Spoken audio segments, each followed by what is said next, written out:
got too much to say, got so many things that he did in my life that I can't even mention. I was down on my bed trying to get right inside of my mind, but I knew I was slipping. I was just a young dude with ambition, hoping I'd be the one that they mention. Then I hopped on the interstate, moved to Atlanta, got signed, but something felt missing. It was hectic, he got me out of the storm, it was so reckless, accepted. This is not time in your school, let's give them the message. Hey, skeptics, come look at my life and you gon' see a different perspective. It's destined that my heart was pierced just like a Celtic. We had to go. He said to step out the boat and just float. I talked to God and I went Holy Ghost. Seen the rose grow at the yellow brick road. I went just riding around the woes. I done lost out to the streets and them folks. That's why I'm taking a different approach. He the one that got me out of the storm. It's war, we in that. Give me that word, meditate, I'ma sit on that. God picks up so high, but it's still in that. Keeping that real big guy, he invented that. Went to the grave 3 days, ain't been back. TPG, I claim I live that. Put that pain from my brain with a pen at. Yeah, I'm a witness, I'm a saint, you can mind my business. It was hectic, he got me out of the storm. It was so reckless. Well, here we are, back at it again. Sorry for the little week-long hiatus there, man. It's been a long time since I haven't uploaded on a Monday, but we're back. We had some family stuff going on, so just haven't had time to do an upload, but we're back. So last weekend was the CXSL first, I think it's called E1, which for those of you who have no idea what the heck I'm talking about, CXSL is basically our Canadian Speedqb league. It's not called Speedqb because Speedqb is of course a trade-marked company, and you can't just call anything you want Speedqb. So we've got a different name for it here in Canada, but you guys know the drill. It's more or less the same thing. But this was my first competition debut, Kraken's first time competing, and I've only actually been to one other practice. So I was feeling a little underprepared going into it, to say the least. But I think a lot of the teams were in the same boat. The place where the competition was at is about 3 hours away from where I live. So it's rather difficult for me to get out there and practice. But you know what? It is what it is. I was going in with the mindset of just get out there, have some fun, and get some good experience under your belt. And there were 7 teams total that showed up, which I was very impressed by. I think 1 or 2 teams had never really even played Speedqb before, so that was super cool to see. An awesome group of guys to hang out with, and we just had a really great time all together. I had to be out there bright and early in the morning, 7 a.m. So I had to leave my house at 5 a.m. to get out there, which definitely hurt a little bit, but you know what? It was worth it. And I had an absolute blast. Was it a perfect event? No, and we'll get to that later, but you know what, overall, it was an absolute blast, and I had a great time, and I'm really looking forward to the next competition, and hopefully I can practice a little bit more for that, but you know what, it went well. So I am, of course, on the SAS Speedqb team. These guys have been doing Speedqb for quite some time now, about 3 or 4 years. Love those guys, and they've been showing me the ropes, and yeah, instructing me on call-outs, and really just letting me play, which I appreciate too, because I feel like Speedqb is just something you have to figure out. It's not something you can get all the instruction in the world, but at the end of the day, you have to get out there on the field and actually try it to put any of your practice into action. So it was really great playing against some different teams too, instead of just the same people 3 or 4 times, because you can kind of get used to how they play, versus this way you kind of go into every match with different opponents, different skill levels, and just things happen, which is really, really fun. I have, of course, already switched up my gun that I was running on the weekend. I was going to kind of walk you guys through the build a little bit of what I was using, but it's changed already.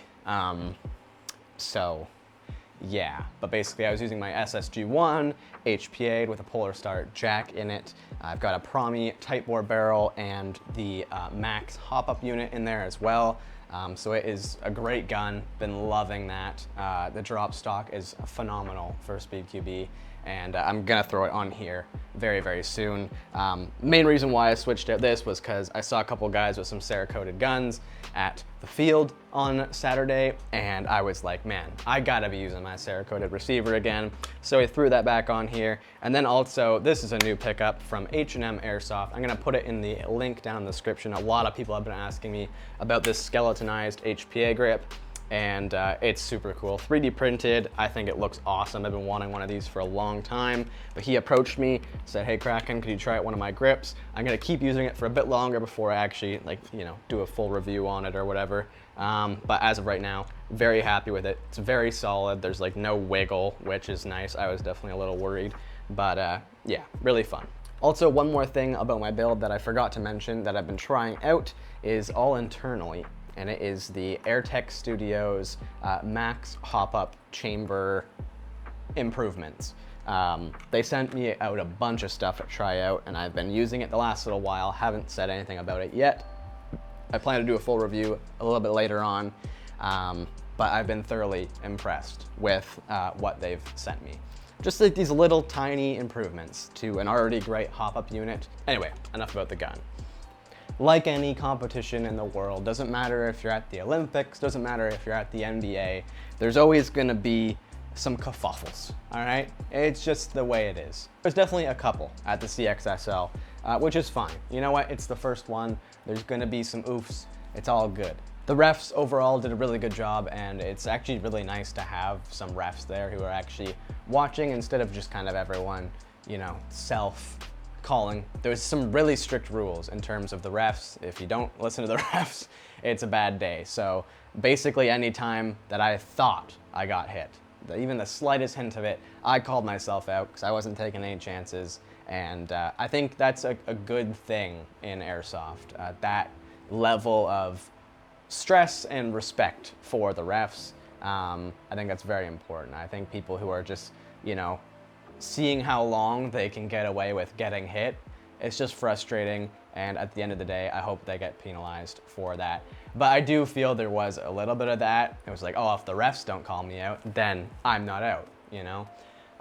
So I feel like that system was being taken advantage of a little bit, but it's airsoft, it's an honor sport, it's what you get.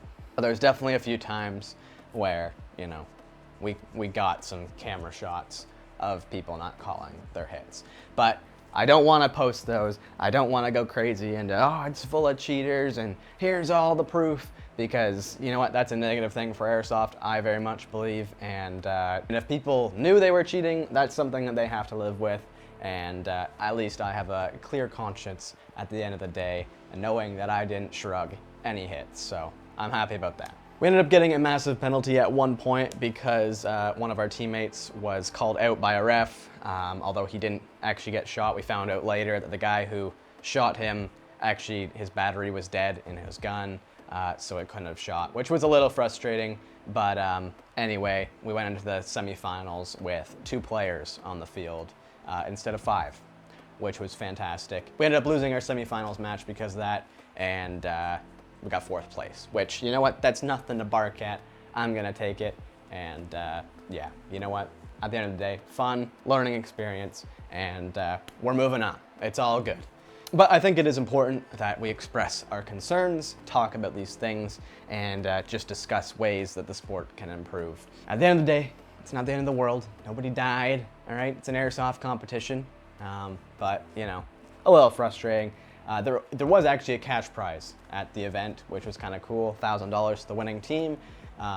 Congratulations to Southside Savages for winning. But I do wonder if having a cash prize is the most healthy thing for airsoft events, especially that it is an honor sport. What do you guys think about that? Do you think that there should be cash prizes or no? I almost feel like it's a bit more of an incentive to cheat, maybe? I don't know. That's just my thought. But yeah, let me know what you guys think down in the comments below. So I apologize if I came off a little negative. I'm not trying to be at all. I just think constructive criticism is very, very important, especially for a new sport, a new hobby, just so that it stays around long term. And I just have a platform here, and I want to express some concerns that I have and from what I saw of the day, and I think that's all I'm doing, and I think that's totally fair. So yeah, let me know what you guys thought of the video down in the comments below. What do you think of Speedqb? Do you think that a cash prize is a healthy thing for the sport of airsoft? And yeah, let me know your thoughts. But until the next one, we'll see ya. Peace, guys. Have an awesome day.